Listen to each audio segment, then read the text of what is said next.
नमस्कार साथियों, स्वागत है आप सभी का जायज एकेडमी में। और आशा करते हैं कि आप सभी स्वस्थ होंगे, मस्त होंगे, तंदुरुस्त होंगे। मेरे साथियों, आज हम लोग समझने का प्रयास करेंगे कि खनिज क्या होता है और अयस्क क्या होता है। साथियों, समय की बचत हो इसके लिए हमने इस दोनों का परिभाषा पहले से ही लिख रखा है। हालांकि यही दो चीज हम लोग नहीं पढ़ेंगे, इसके बारे में और बढ़िया से जानेंगे। खनिज क्या होता है, कितने प्रकार का होता है, कैसे होता है, और हम लोग उस चीज का या खनिज का हम लोग कहाँ कहाँ उपयोग करते हैं, कैसे इन सारे चीजों के बारे में हम लोग बढ़िया से आज जानेंगे। तो स्टार्ट करते हैं। चलिए देखिए, हमने यहाँ पे हेडिंग बनाया है खनिज।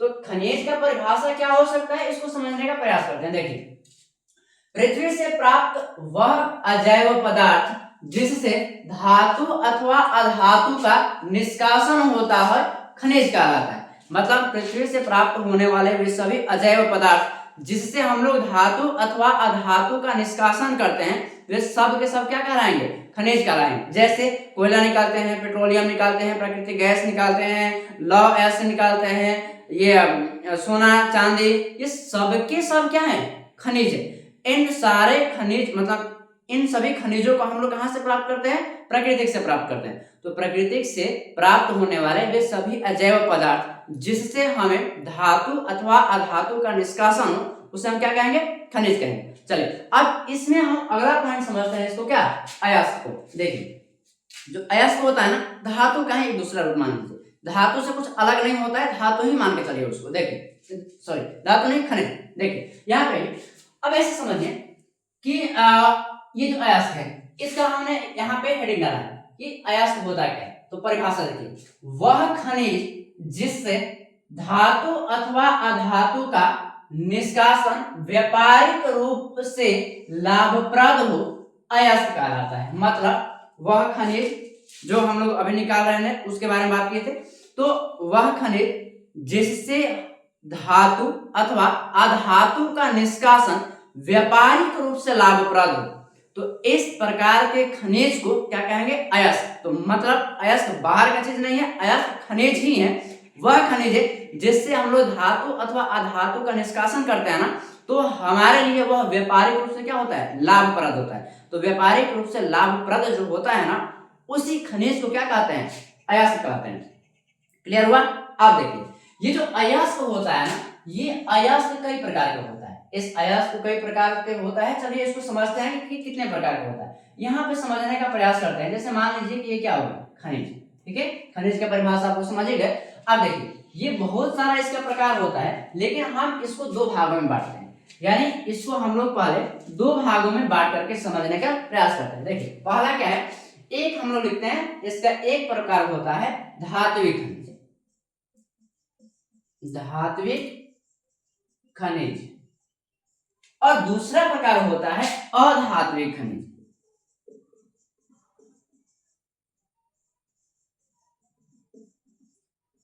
धात्विक खनिज और अधात्विक खनिज। देखिए, यहां भी खनिज, यहां भी खनिज, यानी ये दोनों क्या है, खनिज के प्रकार है। अब देखिए, दोनों जब खनिज के प्रकार है तो इन दोनों में अंतर क्या है। तो आप देख रहे होंगे कि हमने यहां भी खनिज तो लिखा है, यहां भी खनिज तो लिखा है, लेकिन इन दोनों खनिज से पहले कुछ वर्ड और भी लिखा है।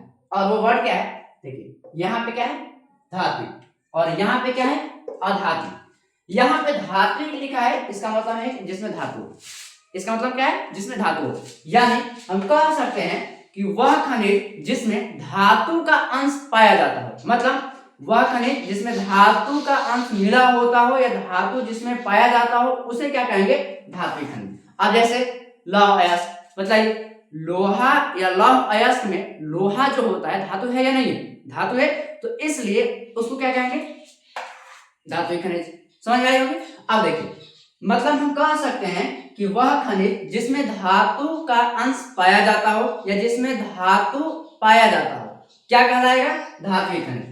दूसरा प्रकार देखिए, दूसरा प्रकार क्या है, अधात्विक खनिज। मतलब अधात्विक खनिज का मतलब यह है कि जिसमें धातु का अंश नहीं पाया जाता हो, अर्थात वह अधातु हो, धातु नहीं हो। तो कहने का मतलब यह है कि वह खनिज जिसमें धातु का अंश नहीं पाया जाता हो, यानी जिसमें धातु हो ही नहीं, तो उसे क्या कहेंगे, अधात्विक खनिज। मतलब वैसा खनिज जिसमें धातु का अंश विद्यमान नहीं हो, अथवा ऐसे भी कह सकते हैं कि वह खनिज जिसमें धातु का अंश नहीं पाया जाता हो, तो उसे क्या कहेंगे? अधात्विक खनिज। दोनों क्लियर हो गया? अब अधात्विक खनिज में हम लोग एग्जांपल निकाल सकते हैं। जैसे मान लीजिए कोयला ले लिए, है ना, अभ्रक ले लिए, है ना, ये पेट्रोलियम हो गया, ये सब क्या है? अधात्विक खनिज है, क्योंकि इसमें धातु नहीं पाया जाता है। तो जिसमें धातु नहीं पाया जाता है वो सब के सब क्या कहलाएंगे? अधात्विक खनिज। और जिसमें धातु के अंश पाए जाते हैं वे सब के सब क्या कहलाएंगे? धात्विक खनिज। एग्जांपल अभी नहीं लेंगे, इसको और एक दो भागों में विभाजित करेंगे, उसके बाद इसके एग्जांपल देंगे, बढ़िया समझ आएगा। चलिए देखते हैं। देखिए ये जो धात्विक खनिज हो गया ना, इसको और अधात्विक खनिज, इसको भी हम लोग दो भागों में बांटेंगे। आइए समझते हैं, देखते कैसे। ये हो गया एक, इसका पहला भाग हो गया लौह धात्विक खनिज, लौह धात्विक खनिज। और इसका दूसरा भाग हो गया अलौह धात्विक खनिज।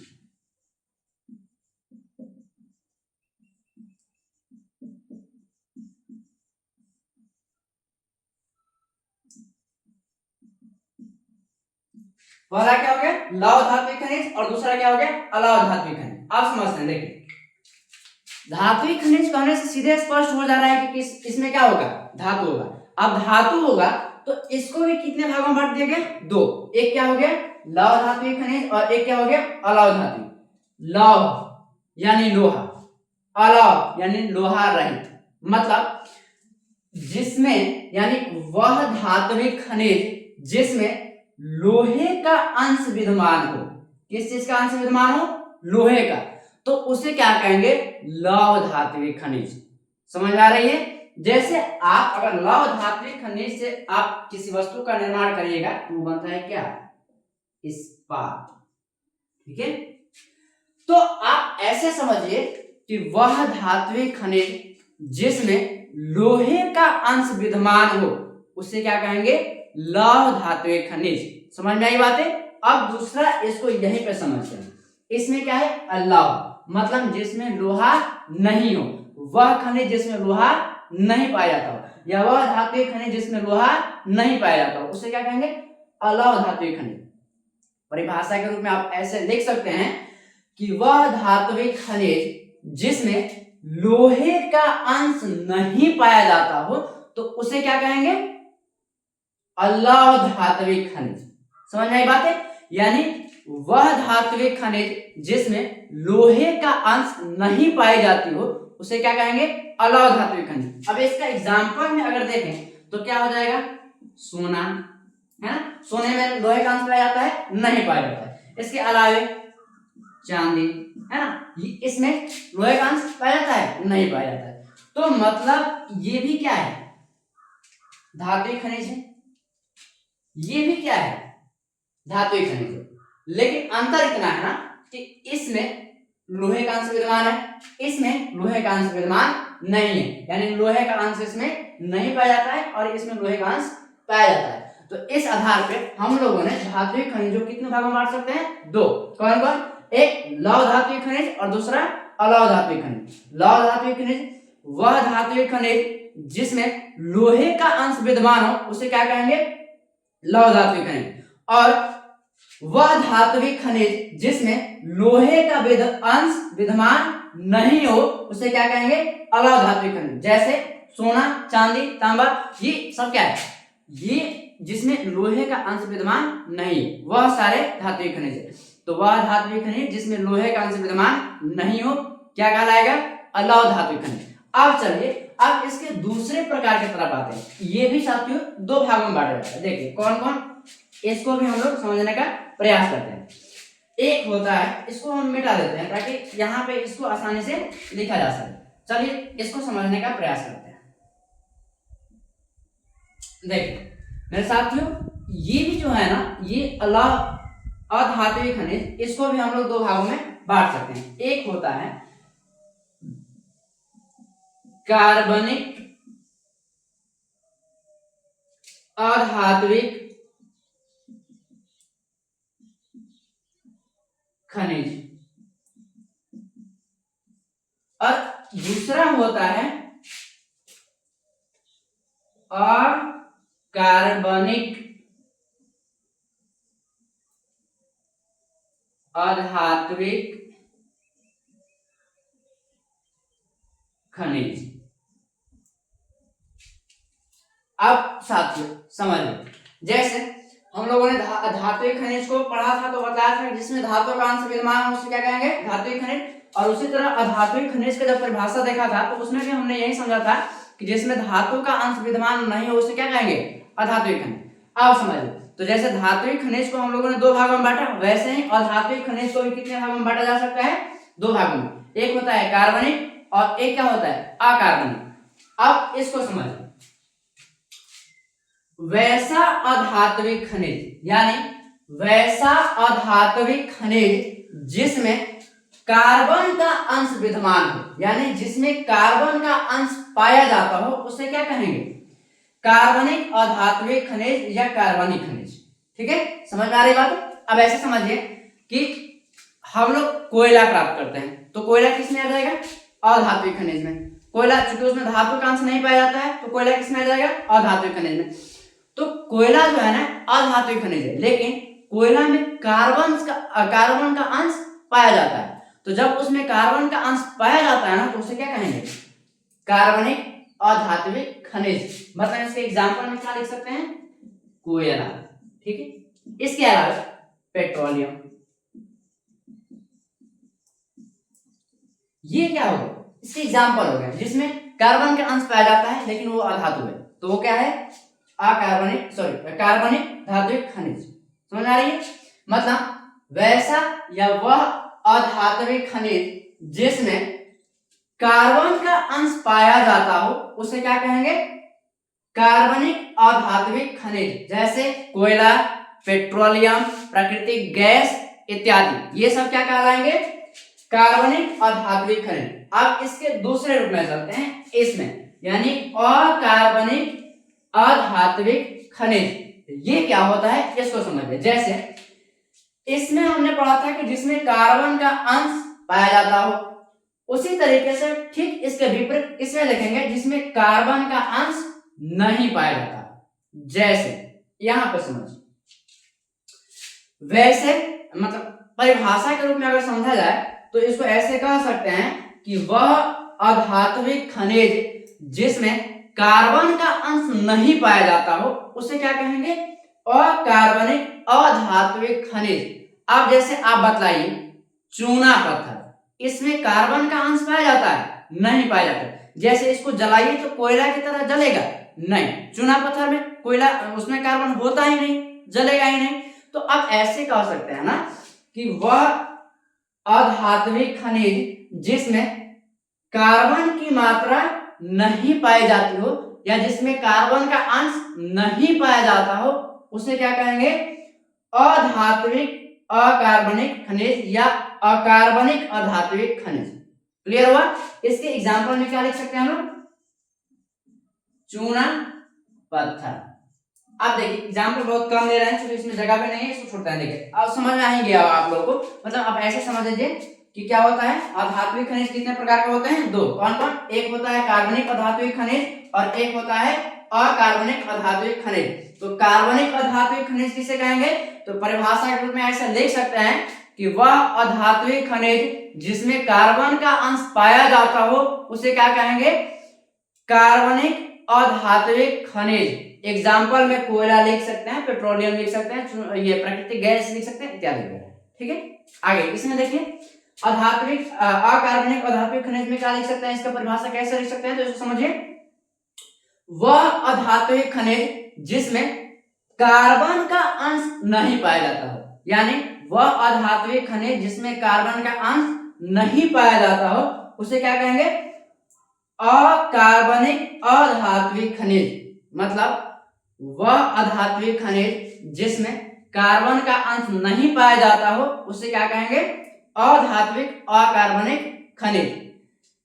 अब ये एग्जांपल में चुना पत्थर लिख लीजिएगा, अब इससे हो जाएगा। अब बाकी देखिए, अब ये जो चीजें है ना ये मूल रूप से हमारे जीवन काल में, व्यक्ति के जीवन काल में हमेशा उपयोग में आते हैं। जैसे आप चूना पत्थर का उपयोग करते हैं, कोयला का उपयोग करते हैं, पेट्रोलियम का उपयोग करते हैं, प्राकृतिक गैस, इन सारी चीजों का आप अपने जीवन में कहीं ना कहीं उपयोग कर रहे होते हैं।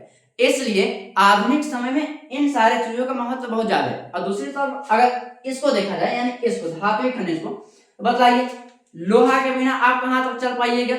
आज के जमाने में लोहा को आधारभूत संरचना बनाता है, यानी अर्थव्यवस्था के आधार जड़ में जाएंगे ना तो हमें प्राप्त होगा लोहा।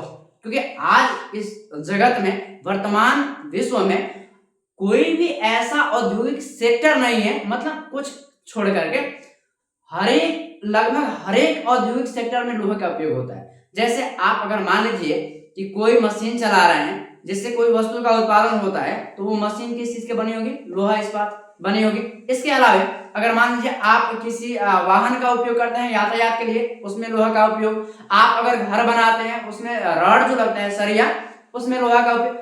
कहीं भी आप देखिए तो आप इसके बिना, यानी धात्विक खनिज के बिना कहां चल पाइएगा। इसलिए आज वर्तमान विश्व में इन सारे चीजों को अर्थव्यवस्था के लिए एक आधारिक संरचना के रूप में माना जाता है, क्योंकि यह जब उपयोग में लाया जाता है तो बढ़िया बढ़िया उद्योग अपने अच्छे स्तर पे चल रही होती है। इन चीजों का बढ़िया से बड़े बड़े उपकरण बनाए जा रहे हैं। लेकिन एक चीज ध्यान रखने योग्य बात ये है ना कि अगर हम लोग इसी तरीके से, मनमानी तरीके से अगर इन सारे संसाधनों का उपयोग करते रहे ना, तो आने वाले समय में ये संसाधन कम हो जाएंगे, खत्म हो जाएंगे। तब ऐसी स्थिति में आने वाला वो भविष्य की जो हमारी पीढ़ियां होंगी, उन लोगों को इन सारे संसाधनों से वंचित रह जाना पड़ेगा। इसलिए वर्तमान समय में हम लोग अब ऐसा भी नहीं करें कि इसका उपयोग बंद कर दें, ऐसा भी नहीं करना है। हमारे जीवन में इसका उपयोग है, हम लोग इसका उपयोग करेंगे, लेकिन हम लोग इस तरीके से करें कि इसके वर्तमान की जो आवश्यकता है वो भी पूर्ति होती रहे और भविष्य की आवश्यकता को भी कोई प्रभाव नहीं पड़े।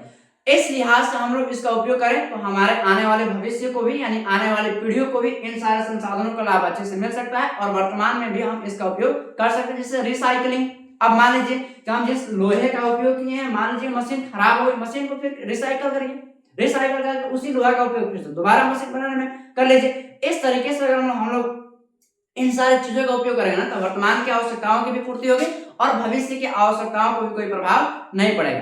तो मेरे साथियों, आज के लिए बस इतना ही। मिलते हैं अगले वीडियो में, तब तक के लिए जय हिंद। और मेरे साथियों, आप लोग इस चैनल को सब्सक्राइब जरूर करिए, लाइक शेयर जरूर करिए और हमें सपोर्ट करिए। धन्यवाद। जय हिंद।